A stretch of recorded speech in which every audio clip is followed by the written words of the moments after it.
Hello friends, welcome to my YouTube channel GK quiz. GK quiz में आप सभी का बहुत बहुत स्वागत है फ्रेंड्स। आज है 8 नवंबर और 8 नवंबर से बनने वाले जितने भी मोस्ट इंपॉर्टेंट करंट अफेयर्स हैं उनको आज हम इस वीडियो में डिस्कस करने वाले हैं। फ्रेंड्स, इस वीडियो का जो क्वेश्चन होने वाला है वो हिंदी और इंग्लिश दोनों लैंग्वेज में होने वाला है, यानी बाइलिंगुअल होगा। तो जो इंग्लिश मीडियम के विद्यार्थी हैं उनको भी कोई दिक्कत नहीं होगी। तो चलिए फ्रेंड्स, डेली करंट अफेयर्स की श्रृंखला में आज हम बात कर लेते हैं 8 नवंबर के करंट अफेयर्स के पहले क्वेश्चन से। पहला क्वेश्चन कह रहा है भारत के मुख्य सूचना आयुक्त कौन बने हैं। तो फ्रेंड्स, भारत के मुख्य सूचना आयुक्त बन गए हैं हीरालाल सामरिया, यानी इस क्वेश्चन का जो विकल्प हो जाएगा विकल्प नंबर ए बिल्कुल सही हो जाएगा। हीरालाल सामरिया जो है फ्रेंड्स भारत के मुख्य सूचना आयुक्त बन गए हैं। डिटेल में बात करते हैं। राष्ट्रपति द्रौपदी मुर्मू ने हीरालाल सामरिया को फ्रेंड्स राष्ट्रपति भवन में जो है सूचना आयुक्त का पद शपथ दिलाया है। सामरिया वर्तमान में केंद्रीय सूचना आयोग में सूचना आयुक्त के पद पर कार्यरत थे। सामरिया जो है फ्रेंड्स देश के पहले दलित युवा सूचना आयुक्त बने हैं, ये भी आपको याद रखना है। ये जो है फ्रेंड्स 1985 बैच के आईएएस अधिकारी भी रहे हैं, ठीक है।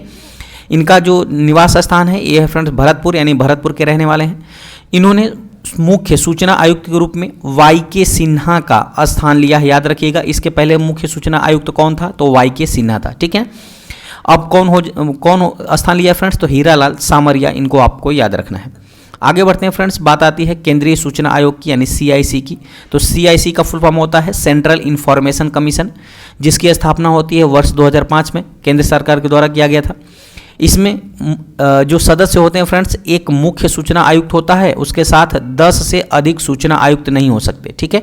यानी इसमें एक मुख्य सूचना आयुक्त होगा और बकिया सूचना आयुक्त होते हैं, जिसमें से 10 से अधिक इनकी संख्या नहीं हो सकती है। इसकी नियुक्ति कौन करता है, तो सूचना आयुक्त की नियुक्ति राष्ट्रपति के द्वारा किया जाता है। और इसका कर्तव्य क्या होता है, तो इसका कर्तव्य होता है फ्रेंड्स कि वह सूचना का जो अधिकार अधिनियम 2005 है, इसके तहत किसी भी विषय पर प्राप्त शिकायतों के मामले में संबंधित व्यक्ति से पूछताछ करे, इसका कर्तव्य होता है केंद्रीय सूचना आयोग का, ठीक है। आगे बढ़ते हैं फ्रेंड्स, भारत सरकार के कुछ प्रमुख सचिव की बात करते हैं। जैसे राष्ट्रपति के सचिव कौन बने हैं, तो राजेश वर्मा हैं। उपराष्ट्रपति के वर्तमान में सचिव हैं सुनील कुमार गुप्ता। पीएम यानी प्रधानमंत्री के सचिव कौन है, पीके मिश्रा हैं। कैबिनेट सचिव हैं राजीव गौबा, याद रखिएगा ये बहुत इंपॉर्टेंट है। रक्षा सचिव हैं गिरिधर अरमाने। गृह सचिव हैं अजय कुमार भल्ला। वित्त सचिव हैं टीवी सोमनाथ और विदेश सचिव हैं विनय मोहन क्वात्रा, ये आपको याद रखना है। आगे बढ़ते हैं फ्रेंड्स, अगला क्वेश्चन है कौन सा देश अंतर्राष्ट्रीय सौर गठबंधन का 95वां सदस्य बना है। तो फ्रेंड्स ये चिली, याद रखिएगा। चिली जो है फ्रेंड्स अंतर्राष्ट्रीय सौर संगठन यानी आईएसए का 95वां सदस्य बना है। आईएसए का फुल फॉर्म होता है फ्रेंड्स इंटरनेशनल सोलर अलायंस, ठीक है। यानी अंतर्राष्ट्रीय सौर गठबंधन का जो है फ्रेंड्स 95वां सदस्य देश कौन बन गया है, तो ये बन गया है चिली। डिटेल में बात करते हैं। चिली ने भारत के विदेश मंत्रालय के संयुक्त सचिव अभिषेक सिंह और चिली के राजदूत जुआन अंगुलो की बैठक के दौरान अंतर्राष्ट्रीय सौर गठबंधन अनुसमर्थन का दस्तावेज सौंपा है। चिली जो है फ्रेंड्स अंतर्राष्ट्रीय सौर संगठन यानी आईएसए का 95वां सदस्य बन गया है, ये भी आपको याद रखना है। आगे बढ़ते हैं।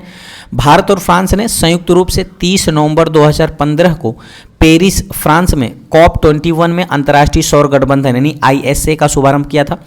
आईएसए का मुख्यालय गुरुग्राम हरियाणा के अंदर स्थित है, ये भी आपको याद रखना है।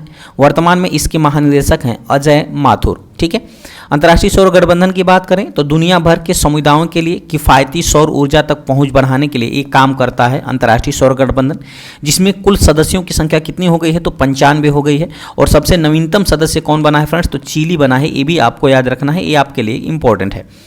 आगे बढ़ते हैं फ्रेंड्स, बात आती है चिली की। तो चिली जो है वो दक्षिण अमेरिका महाद्वीप में स्थित एक देश है, याद रखिएगा, जिसकी राजधानी सैंटियागो है और राष्ट्रपति हैं ग्रेबियल बोरिक और मुद्रा यहाँ की चिली पेसो है, ये भी आपको याद रखना है।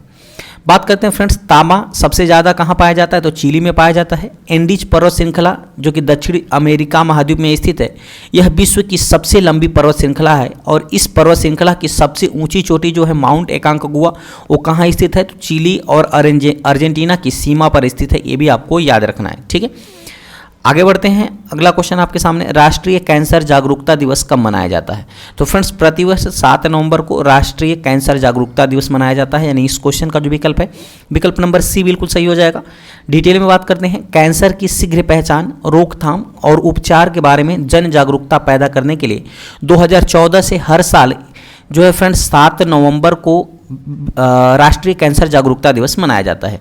यह दिवस जो है फ्रेंड्स भारत में केंद्रीय स्वास्थ्य और परिवार कल्याण मंत्रालय के द्वारा शुरू किया गया था, यानी इनके द्वारा ही मनाया जाता है।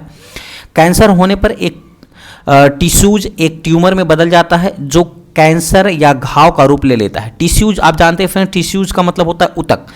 ऊतक जो होता है फ्रेंड्स, ऊतक एक किस ट्यूमर में बदल जाता है, ठीक है ना। जो टिश्यूज होता है, नहीं ऊतक होता है, वो किस में बदल जाता है, ट्यूमर में, और यही क्या होता है, कैंसर या घाव का रूप ले लेता है, ठीक है। आगे बढ़ते हैं फ्रेंड्स। अब स्वास्थ्य से संबंधित कुछ महत्वपूर्ण दिवस की अगर बात करें तो 4 फरवरी को वैश्विक विश्व कैंसर दिवस मनाया जाता है। 21 मार्च को विश्व डाउन सिंड्रोम दिवस मनाया जाता है। 24 मार्च को विश्व क्षय रोग दिवस मनाया जाता है। 2 अप्रैल को विश्व ऑटिज्म जागरूकता दिवस मनाया जाता है। 7 अप्रैल को विश्व स्वास्थ्य दिवस मनाया जाता है। 17 अप्रैल को विश्व हीमोफीलिया दिवस मनाया जाता है। 25 अप्रैल को विश्व मलेरिया दिवस मनाया जाता है और 28 जुलाई को विश्व हेपेटाइटिस दिवस मनाया जाता है। जबकि 14 नवंबर को विश्व मधुमेह दिवस मनाया जाता है और 1 दिसंबर को विश्व एड्स दिवस मनाया जाता है। इसको भी आपको याद रखना है।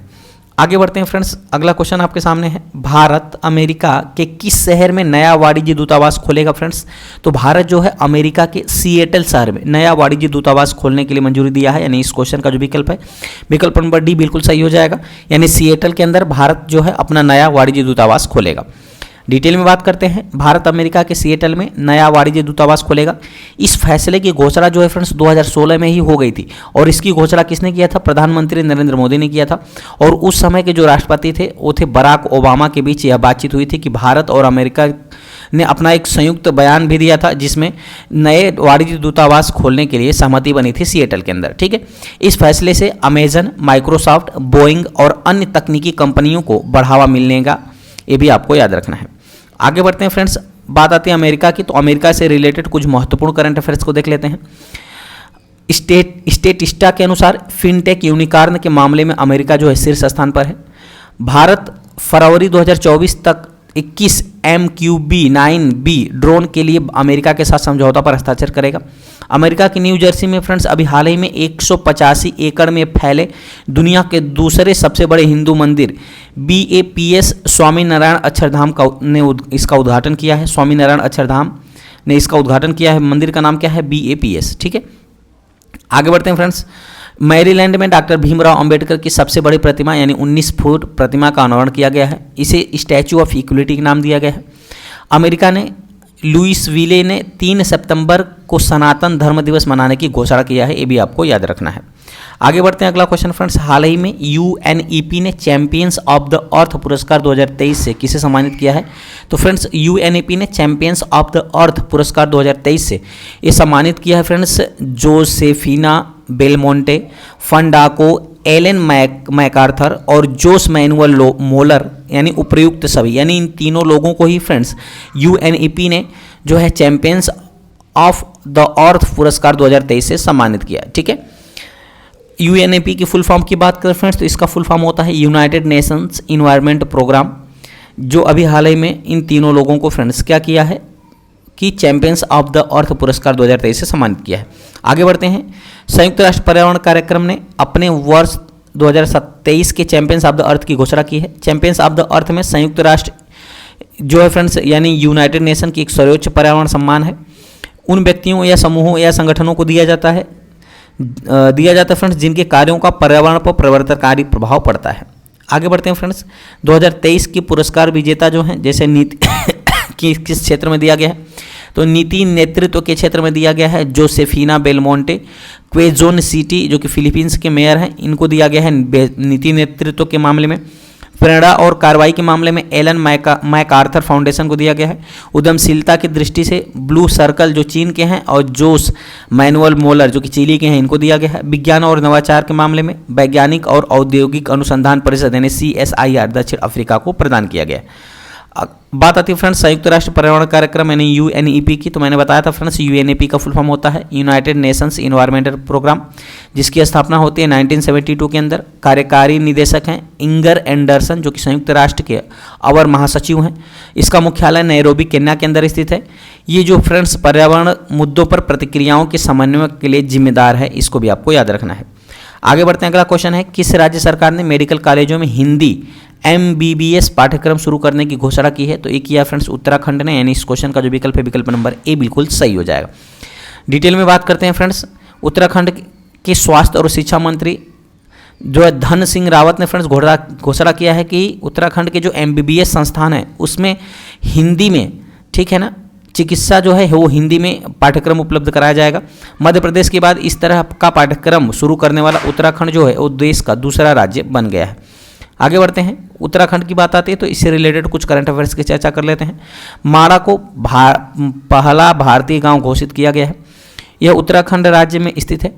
उत्तराखंड सरकार ने 30% महिला आरक्षण विधेयक को मंजूरी दे दी है। उत्तराखंड सरकार ने सख्त नकल विरोधी कानून 2023 लागू किया है। रेशम उत्पादकों हेतु बीमा योजना शुरू करने वाला पहला राज्य कौन बन गया है? तो उत्तराखंड बन गया है। आगे बढ़ते हैं, बात आती है उत्तराखंड की, तो उत्तराखंड की जो स्थापना हुई थी फ्रेंड्स वो हुई थी 9 नवंबर सन 2000 को। राजधानी देहरादून के अंदर है। मुख्यमंत्री पुष्कर सिंह धामी हैं। राज्यपाल है गुरमीत सिंह। यहाँ पे 70 सीटें हैं विधानसभा की, 3 सीटें हैं राज्यसभा की और 5 सीटें हैं लोकसभा की। उत्तराखंड के कुछ प्रमुख राष्ट्रीय उद्यान की बात करें तो राजाजी राष्ट्रीय उद्यान, गंगोत्री राष्ट्रीय उद्यान, गोविंद पशु विहार राष्ट्रीय उद्यान, Jim Corbett national park, Nanda Devi राष्ट्रीय उद्यान और फूलों की घाटी राष्ट्रीय उद्यान स्थित है उत्तराखंड के अंदर। अगला क्वेश्चन आपके सामने फ्रेंड्स, महेश्वर मोहंती किस राज्य की विधानसभा के अध्यक्ष थे जिनका हाल ही में निधन हो गया है फ्रेंड्स?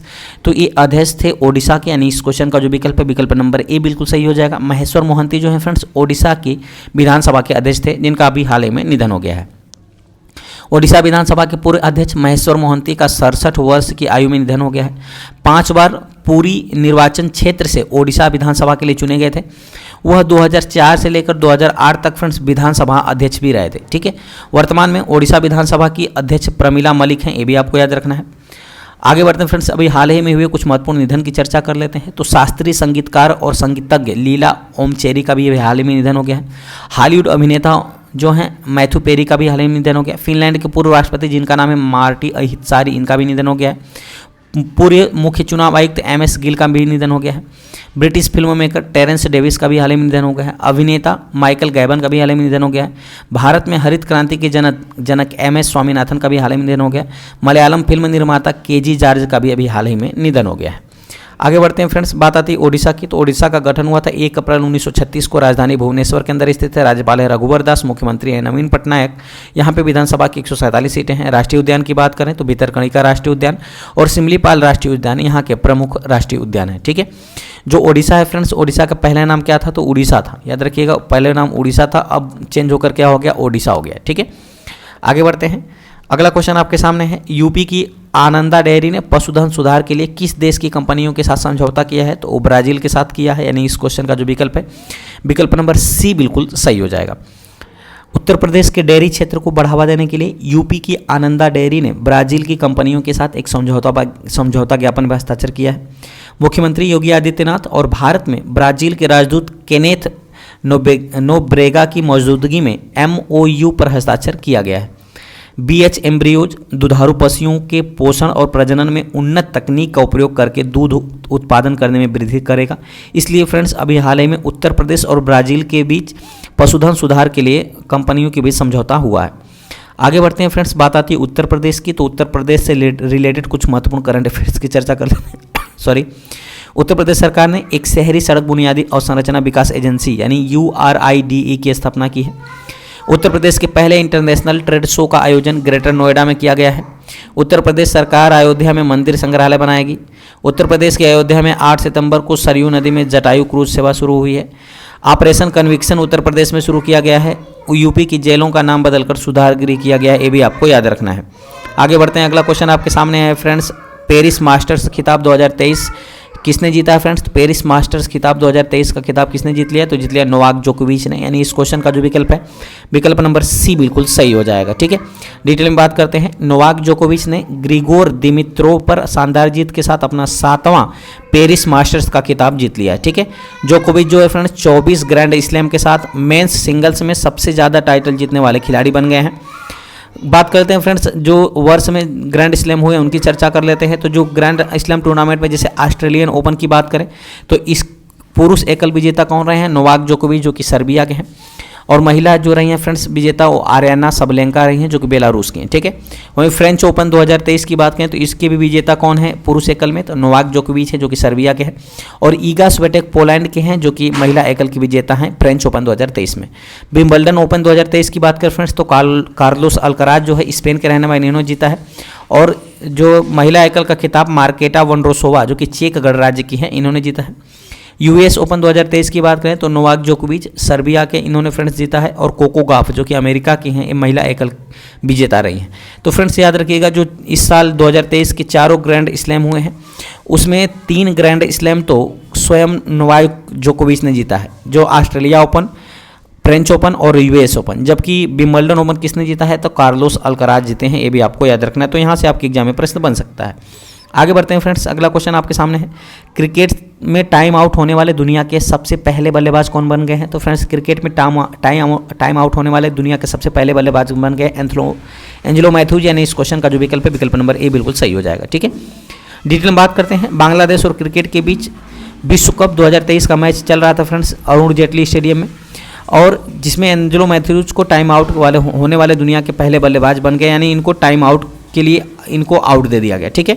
मैच के दौरान एंजेलो मैथ्यूज जो है ग्राउंड पर आए और बैटिंग के लिए तैयार हो रहे थे, तभी उनके हेलमेट का स्ट्रैप टूट गया था फ्रेंड्स, और वहीं स्ट्रैप बदलने के लिए उनको क्या हो गया, टाइम आउट हो गया। होता यूँ है फ्रेंड्स कि जो बल्लेबाज अगर आउट हो गया तो उसके बदले में नया बल्लेबाज 120 सेकंड के अंदर क्रीज पर पहुंचना चाहिए। तो 120 सेकंड के अंदर क्रीज पे तो पहुंच चुके थे, लेकिन अभी 5 सेकंड बाकी था, लेकिन उन्होंने जो ही हेलमेट लगाया तो देखा उनकी जो स्ट्रिप है वो टूट गई है, तो उन्होंने ड्रेसिंग रूम से स्ट्रिप अपना नया हेलमेट मंगाया। तब तक साकिब हसल जो बांग्लादेश के कप्तान हैं उन्होंने फ्रेंड्स अपील किया, और अंपायर जो है उन्होंने आउट करा दे दिया। हालांकि इस पे जो है खेल भावना दिखाते हुए अगर चाहते तो बांग्लादेश के जो कप्तान है साकिब अल हसन वो चाहते तो इसको वापस ले सकते थे अपने निर्णय को, लेकिन उन्होंने वापस नहीं लिया। आगे बढ़ते हैं फ्रेंड्स, उन्होंने दूसरा हेलमेट मंगवाया, जब तक ड्रेसिंग रूम में हेलमेट आता तब तक मैथ्यूज खेलने उतरते 2 मिनट का समय निकल गया था। इसके बाद बांग्लादेश के कप्तान साकिब अल हसन ने अंपायर मैथ्यूज को आउट करने की अपील की और फिर उन्हें आउट करार दे दिया गया। अब फ्रेंड्स कल का जो मैंने करंट अफेयर्स कराया था उसका फटाफट रिवीजन कर लेते हैं। पहला क्वेश्चन है, सोमनाथ ट्रस्ट के अध्यक्ष के रूप में पुनः किसे चुना गया है, तो नरेंद्र मोदी को। हॉकी में महिला एशियाई चैंपियनशिप किसने जीता है, तो भारत ने। कोलिंस डिक्शनरी का वर्ड ऑफ द ईयर किसे चुना गया है, तो एआई को। सीबीआई के संयुक्त निदेशक के रूप में किसे चुना गया है, तो प्रवीण माधुकर पवार को। ईडी की सिफारिश पर सरकार ने कितने अवैध सट्टेबाजी प्लेटफार्मों पर प्रतिबंध लगाया, तो 22। स्वदेशी मिसाइल विध्वंसक पोत सूरत का अनावरण कहाँ किया गया है, सूरत के अंदर। 24वीं एशियाई तीरंदाजी चैंपियनशिप की मेजबानी कौन सा देश करेगा, बांग्लादेश। मर्केटर पेट्रोलियम का 148 करोड़ रुपए का अधिग्रहण किसने किया है, तो इंडियन ऑयल कॉरपोरेशन ने किया है। इनफ्यूज मिशन किसने लॉन्च किया है, तो नासा ने लॉन्च किया है। IQ air world air quality index में दुनिया में सबसे प्रदूषित शहर कौन है, दिल्ली है। अब फ्रेंड्स आज के जनरल नॉलेज के पिटार में बात कर लेते हैं भारत की प्रमुख पर्वत चोटियाँ की पार्ट 4 की। तो मुल्लयनगिरी जो पर्वत चोटी है फ्रेंड्स ये पश्चिम घाट की है, कर्नाटक में पड़ती है, इसकी ऊंचाई 1930 मीटर है। धूपगढ़ जो है ये सतपुड़ा मध्य प्रदेश में पड़ती है, 1350 मीटर है। कलछुआबाई जो है पश्चिमी घाट महाराष्ट्र में पड़ती है, 1646 मीटर इसकी ऊंचाई है। सापुतारा जो है फ्रेंड्स गुजरात में पड़ती है, इसकी ऊंचाई 900 मीटर है। शिलांग पीक जो है वो खासी हिल्स मेघालय में पड़ती है, 1965 मीटर इसकी ऊंचाई है। सरमती पर्वत नागा हिल्स नागालैंड में पड़ता है, जो कि 3826 मीटर इसकी ऊंचाई है। देवमाली जो है पूर्वी घाट यानी उड़ीसा में पड़ता है फ्रेंड्स, 1672 इसकी ऊंचाई है, ये भी आपको याद रखना है। अब आज का क्वेश्चन है फ्रेंड्स जिसको आपको कमेंट में आंसर करना है। क्वेश्चन है, अंतर्राष्ट्रीय सौर गठबंधन का गठन किस वर्ष हुआ था। 4 ऑप्शन आपके सामने है, 2016, 2015, 2018, 2020। आपको कमेंट में करके बताना है, साथ ही साथ बताना फ्रेंड्स ये वीडियो कैसा लगा। यदि वीडियो की क्वालिटी और कंटेंट अच्छा लगे तो चैनल को सब्सक्राइब करते हुए बेल आइकन दबाना मत भूलिएगा, ताकि जो भी मैं वीडियो अपलोड करूँ उसका नोटिफिकेशन आपके पास पहुंच सकेगा। चलिए मिलते हैं ऐसे मजेदार डेली करंट अफेयर की श्रृंखला में अगली वीडियो में, तब तक के लिए बहुत बहुत धन्यवाद। Thanks for watching.